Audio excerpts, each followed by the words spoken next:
Hola, everyone. Yep, that's honestly is about the best I sound speaking Spanish, although I do try my best when I travel to Spanish-speaking countries. This is Desiree, and I'm coming to you from the beautiful Playa del Carmen, where I just left from an incredible wellness retreat in Riviera Maya, Mexico, with my Zumba mentor, Loretta Bates, who is an incredible Zumba education specialist and facilitator, and I'm still buzzing with inspiration about the power of learning outside of traditional walls, or as we're about to dive into, informal learning environments. It was actually really good to just relax and learn instead of prepare and teach.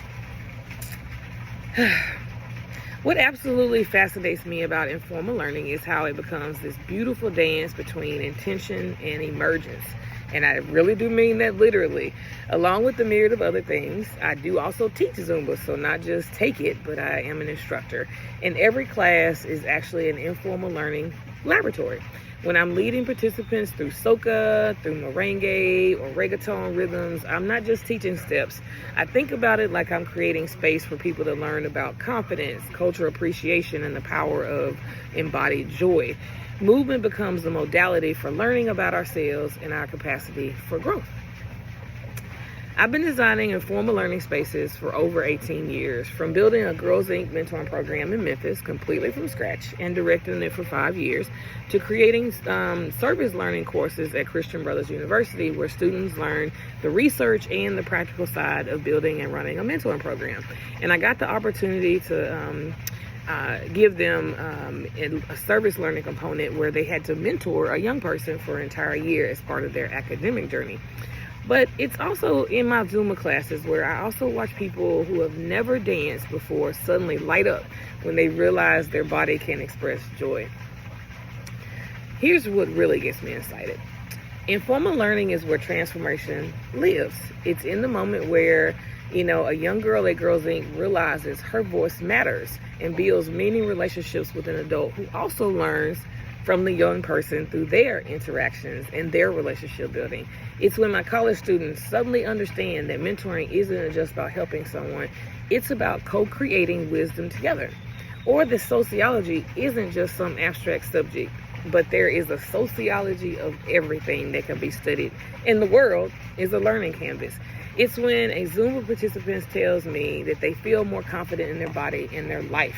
And it's definitely what happens when participants on my Soul to Root wellness trips to Costa Rica find themselves crying tears of healing when connecting with indigenous wisdom traditions on our learning excursions. I like to think about it as the magic of storytelling and culture, some of the work that I do. Through my nonprofit, the GOC Collective, I've developed a framework called Circle, moving from harmful systems to culture, intergenerational wisdom, regeneration, community building, leadership, and engagement opportunities. What I've learned is that informal learning is not just about the content, but it's about honoring the whole person, their stories, their ancestors, and of course, their dreams. This shows up everywhere that I seem to facilitate, and even in my learning experiences. So like in my Zumba classes, we're not just moving to Latin rhythms, to African rhythms, to world rhythms. We're celebrating cultures. We're building community, and we're learning that our bodies are vessels for joy and self-expression. Dance becomes a bridge to cultural appreciation and personal empowerment. When someone tells me they've never felt comfortable in their body until they found Zumba, that's informal learning in action. Alright, but let's be real. There are challenges to any of this, to any type of learning experience, not just formal, but especially in informal spaces. And when you're designing informal learning spaces or learn informal opportunities in informal learning spaces, it will humble you quickly. First, I think about that there's the assessment puzzle. How do you actually measure transformation? When someone finds their voice or heals generational trauma, that doesn't show up on a rubric. It doesn't show up in survey results. I've learned to look for different indicators, the way that someone carries themselves differently if I'm able to connect with them on a longer learning journey, how they engage in the community, what they decide to do if they come back from one of our service learning trips, or when they start asking questions that they've never asked before. especially our young people. Second, there's what I call flexibility and tension. We want people to feel free to explore and follow their curiosity, but you also need to have enough structure to ensure meaningful learning happens. In Costa Rica, I might plan a morning of like forest bathing or forest therapy walks, but if a group needs to process something that came up, we pivot. The art is knowing when to hold the container and when to let it breathe, and then when to actually move on and push people and challenge them to learn something new or more about it. And honestly though, the hardest challenge is working within systems that don't always value this type of learning, that also don't value certain people's voices. I did have to put that out there. And getting funding for soft skills or wellness or cultural responsiveness, it does require constant advocacy for what I know to be transformative work. So a little bit about some recent developments, and I call it my growing edge.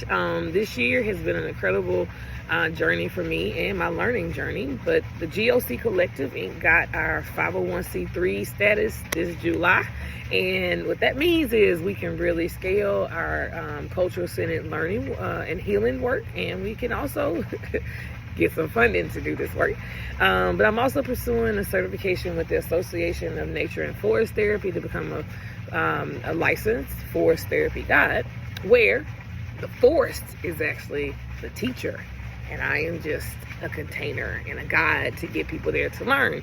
But I believe that deeply the natural world is one of our greatest informal learning spaces.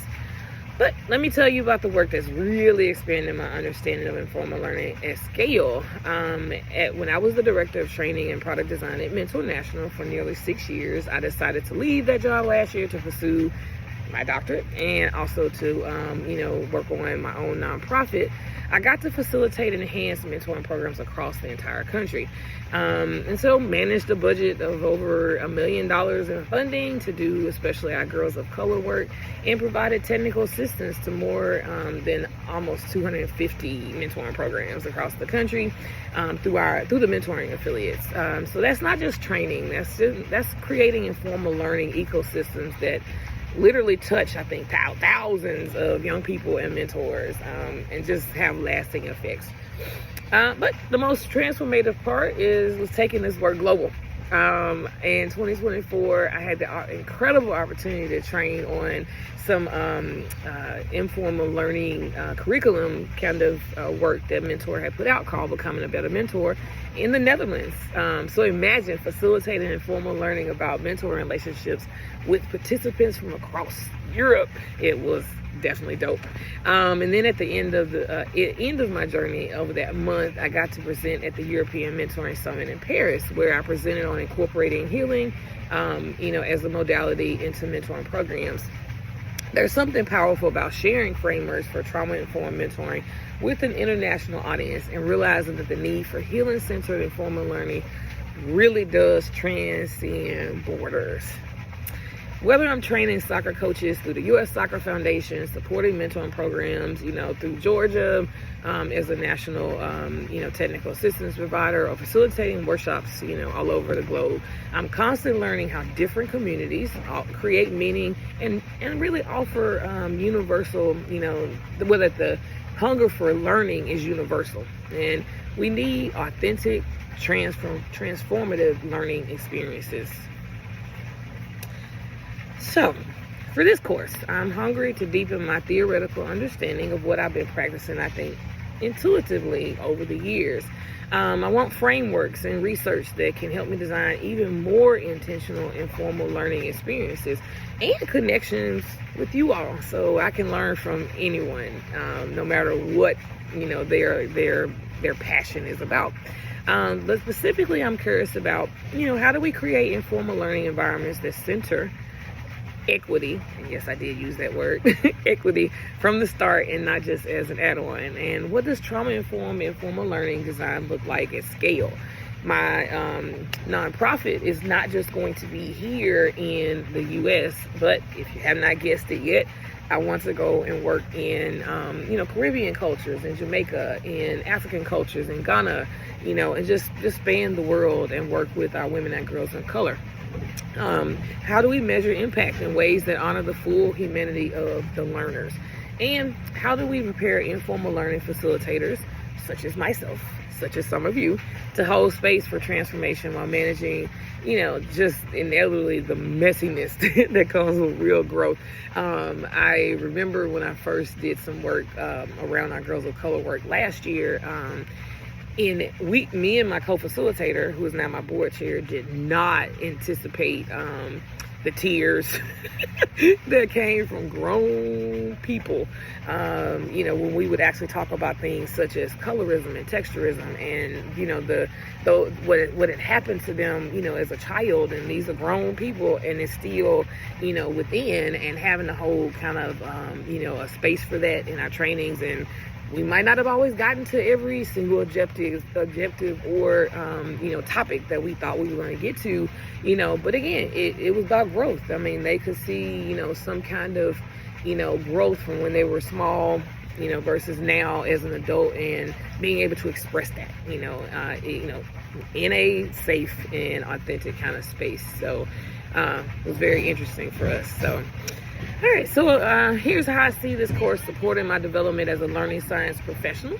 It's going to give me the theoretical foundation to match my practical experience that I have had. For nearly 2 decades, I've been creating these spaces where culture, storytelling, and lived experience drive learning. Now I want to contribute to the field by documenting what works, why it works, and how we can actually replicate it. This is exactly why I'm pursuing my EDD in applied learning sciences here. And, I think my 18 years plus as a practitioner and as a professor and as a learner, it really is going to help me to think about the creativeness that I need to do this work. But now I want to be a scholar practitioner who can bridge the gap between what happens in the field and what we understand theoretically and how people learn in informal learning environments. So this design for out of school informal learning course, which I've waited for since I signed up for this class, this doctorate, is, perfectly positioned, for me. So I feel like I'm bringing all this real world experience into the academic space, and I'm hungry for what the research and frameworks, can help me to understand, the why, and, that I think that my approaches have worked, and maybe if I need to tweak something, interject in some new creative kind of, work, I can learn it here, or we can learn together and share, ideas for each other's spaces. So when I see like a transformation happen in a Zumba class, or again doing a cacao ceremony in Costa Rica, I want to be able to articulate the learning science behind that magic. And then I think that gets more grant money for the GOC Collective. I'm especially interested in the intersection of formal and informal learning. My experience creating those service learning courses that I mentioned that combine the classroom theory with the year-long mentoring practice taught me that the magic often happens in the kind of the liminal spaces where academic rigor meets embodied wisdom, where individual growth meets community healing. That's the sweet spot I want to research and contribute in my doctoral work. So I think, talk about the full circle, the whole world, and my individual learning, whether I'm guiding participants through a cacao ceremony, a forest therapy walk through the Costa Rican rainforest. I look so forward to doing that. Training mentors and informed practices, helping a college student understand their own leadership through service, to youth, or watching someone discover their confidence through Zumba. It's all connected. We're all connected. Informal learning is about creating conditions where people can remember who they are and imagine who they're becoming. Movement, mentorship, culture immersion, forest therapy, these are all pathways to the same destination. Humans thriving. I'm bringing all of this experience, the successes, the failures, the questions, the innovations into our learning community. I can't wait to learn from all of you all's diverse perspectives, some from the readings, and to explore together how we can make informal learning more accessible, more healing, and more transformative for the communities that need it most. Let's learn together.